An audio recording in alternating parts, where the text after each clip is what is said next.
Hello नमस्कार, मैं doctor Rajneesh Kumar आप सभी का एक बार फिर से हार्दिक स्वागत करता हूं। आज के वीडियो लेक्चर में हम चर्चा करेंगे साहित्य इतिहास लेखन की पद्धतियों के ऊपर। इससे पहले हमने साहित्य इतिहास लेखन के प्रमुख ग्रंथों पर बातचीत कर लिया है। उम्मीद है कि आप सभी ने उन वीडियोज को देख लिया होगा। इसके अलावा साहित्य इतिहास लेखन में काल विभाजन की परंपरा पर भी हमने विस्तार से चर्चा किया है और परीक्षा के दृष्टिकोण से उन महत्वपूर्ण अंशों का भी उल्लेख किया है जो कि आपके लिए इम्पोर्टेंट है। उसी क्रम को आगे बढ़ाते हुए हम साहित्य इतिहास लेखन की पद्धतियों पर बातचीत करेंगे। इसकी शुरुआत मैनेजर पांडे के एक कोटेशन से मैं करने जा रहा हूं, जो कि साहित्य और इतिहास दृष्टि नामक बुक से लिया गया है। साहित्य का अस्तित्व समाज से अलग नहीं होता। साहित्य कर्म की पूरी प्रक्रिया सामाजिक व्यवहार का ही एक विशिष्ट रूप है। इसीलिए वह समाज के इतिहास से अनेक रूपों से जुड़ी होती है और व्यापक सामाजिक इतिहास का अंग भी होती है। साहित्य और इतिहास दृष्टि मैनेजर पांडे की बुक परीक्षार्थियों की दृष्टिकोण से काफ़ी इम्पोर्टेंट है और एक व्यापक समझ के लिए बहुत ही जरूरी है। मौका मिले तो इस किताब को आप सभी को पढ़ना चाहिए। इसमें साहित्य इतिहास लेखन में विकास और परिवर्तन की व्याख्या की गई है। परंपरा और नवीनता के द्वंद्वात्मक संबंधों का विश्लेषण किया गया है। इसके अलावा परंपरा तथा रूढ़ि के बीच जो भी अलगाव होता है और भावी रचना जो दृष्टिकोण या दिशा निर्धारित करती है, उसका मूल्यांकन करते हुए आचार्य रामचंद्र शुक्ल, हजारी प्रसाद द्विवेदी और रामविलास शर्मा के इतिहास दृष्टिकोणों का बहुत ही बारीकी से मूल्यांकन किया गया है। तो मैनेजर पांडे की ये बुक परीक्षा के दृष्टिकोण से इम्पोर्टेंट है ही और फैक्चुअल तरीके से कई बार परीक्षाओं में पूछी जा चुकी है। अगर बात करें हिंदी साहित्य के इतिहास लेखन की पद्धतियों की, तो मुख्य रूप से 4 पद्धतियों का उल्लेख किया जाता रहा है, जिसमें कि पहली पद्धति है वर्णानुक्रम पद्धति। वर्णानुक्रम पद्धति में रचनाकारों का विवरण उनके नाम के पहले वर्ण के क्रम से दिया जाता है। उदाहरण के लिए सरहपा, तुलसीदास, घनानंद और कुंवर नारायण जैसे कवियों का नाम दिया गया है। और देखा जाए तो इन कवियों का समय भले ही अलग अलग हो, लेकिन उनका वर्ण क्रम इस प्रकार हो सकता है। अगर कोई वर्णानुक्रम पद्धति के आधार पर इतिहास लिखना चाहे तो पहले नाम कुंवर नारायण का आएगा, फिर इसके बाद घनानंद का, फिर तुलसीदास का, फिर सराहपा का। लेकिन सही मायने में आप देखिए, अगर समय के अनुसार देखा जाए तो सबसे पहले नाम सराहपा का होना चाहिए, फिर तुलसीदास का, फिर घनानंद का और फिर कुंवर नारायण का। लेकिन यहाँ पर वर्ण को आधार बनाया गया है। उसके क्रम के अनुसार पहले क आ रहा है, फिर इसके बाद घ आ रहा है, फिर त आ रहा है, फिर स आ रहा है। तो इस हिसाब से वर्णानुक्रम पद्धति में वर्णों को केंद्र में रखते हुए विभाजन किया जाता है। तो ये क्या हो गया, वर्णानुक्रम पद्धति। बात करते हैं कि हिंदी साहित्य के इतिहास लेखन में वर्णानुक्रम पद्धति का प्रयोग किन इतिहासकारों ने किया है। तो हिंदी साहित्य के इतिहास लेखन में प्रारंभिक 2 इतिहासकारों गारसा दत्तासी और शिव सिंह सेंगर ने इसी पद्धति का प्रयोग किया है।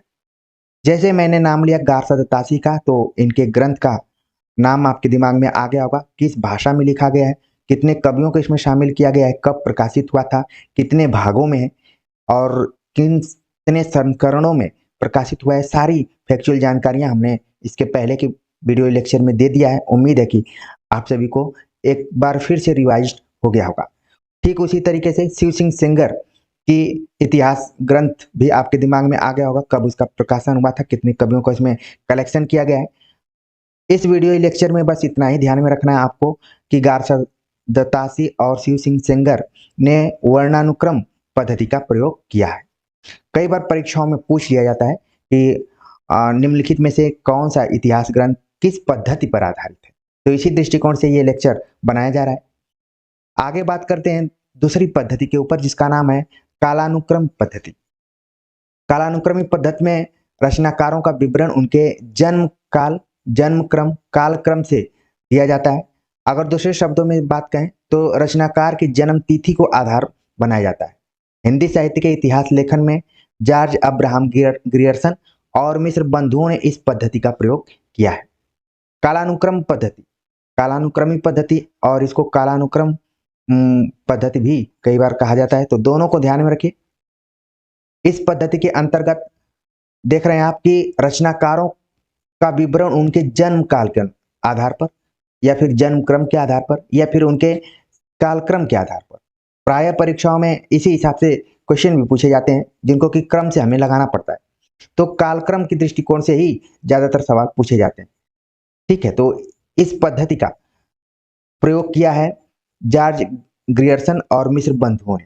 तो जॉर्ज ग्रियर्सन के इतिहास ग्रंथ का नाम आपके दिमाग में आ गया होगा, उसकी क्या खास विशेषताएं रही हैं ये भी आ गया होगा। मिश्र बंधुओं का इतिहास ग्रंथ भी आपके दिमाग में आ गया होगा, और इन तीनों भाइयों का नाम भी आ गया होगा।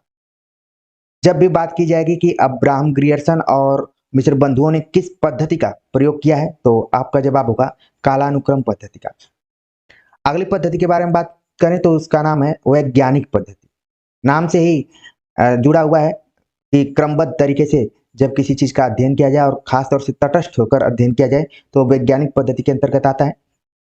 वैज्ञानिक पद्धति में ग्रंथकार निरपेक्ष एवं तटस्थ रहकर तथ्य संकलन कर उसे क्रमबद्ध रूप में प्रस्तुत करता है। इसमें इतिहास लेखन सिर्फ तथ्य संकलन की नहीं बल्कि उसकी व्याख्या एवं विश्लेषण की भी मांग करता है। केवल तथ्यों को एक जगह रखना ही बहुत महत्वपूर्ण नहीं है, बल्कि उसकी व्याख्या और विश्लेषण दोनों जरूरी है। इस पद्धति के अंतर्गत गणपत चंद्रगुप्त का हिंदी साहित्य का वैज्ञानिक इतिहास रखा जा सकता है। हालांकि प्रारंभिक 3-4 इतिहास ग्रंथों के बाद जितने भी इतिहास ग्रंथ बाद में लिखे गए वो सभी वैज्ञानिक पद्धति को अपने में थोड़ा बहुत समाहित करके लिखे गए।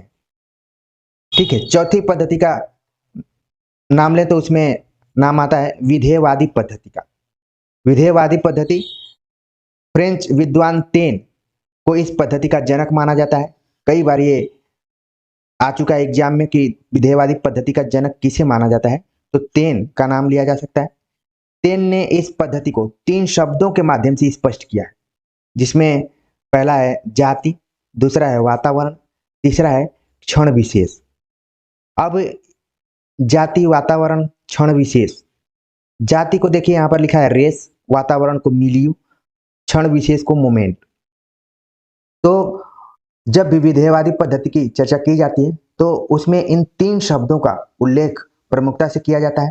और कई बार परीक्षाओं में आ चुका है कि विधेयवादी पद्धति में निम्नलिखित में से कौन सा नहीं है। तो आप देख रहे हैं कि जाति, वातावरण, क्षण विशेष तो है, और जो एक चौथा ऑप्शन दिया रहेगा वो नहीं रहेगा। तो कहने का मतलब सिर्फ यही है कि आपके दिमाग में जाति, वातावरण, क्षण विशेष विधेयवादी पद्धति के अंतर्गत इन 3 शब्दों का नाम रहना चाहिए और इसके जनक तेन रहे। अगर बात करें तो इस पद्धति के अनुसार किसी भी साहित्य के इतिहास को समझने के लिए उससे संबंधित जातीय परंपराओं, राष्ट्रीय और सामाजिक वातावरण एवं सामयिक परिस्थितियों का अध्ययन विश्लेषण आवश्यक है। विधेयवादी पद्धति की खास विशेषता यही है कि साहित्य के इतिहास को समझने के लिए उसमें जाति परंपराओं की समझ होनी चाहिए, राष्ट्रीय और सामाजिक वातावरण की समझ होनी चाहिए, इसके साथ ही सामयिक परिस्थितियों का अध्ययन और विश्लेषण भी होना चाहिए।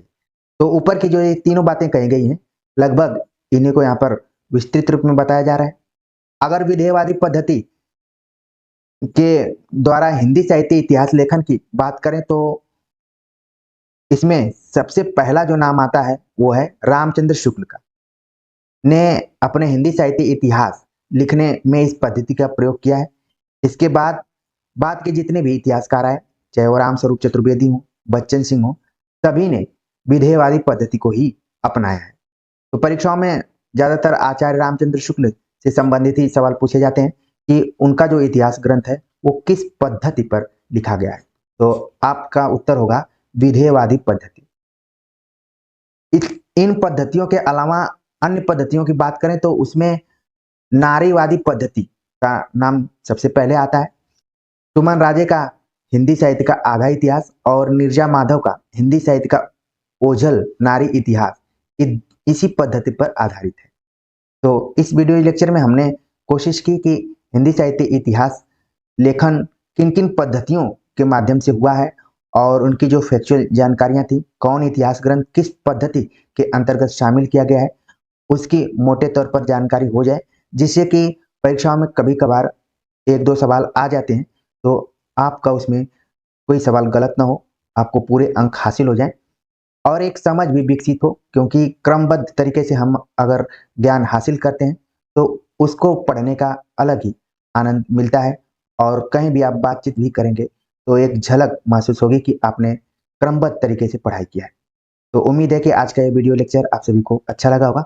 कमेंट्स कर जरूर बताइए। मिलते हैं एक नए प्रैक्टिस सेट के साथ, नए वीडियो लेक्चर के साथ। तब तक के लिए नमस्कार।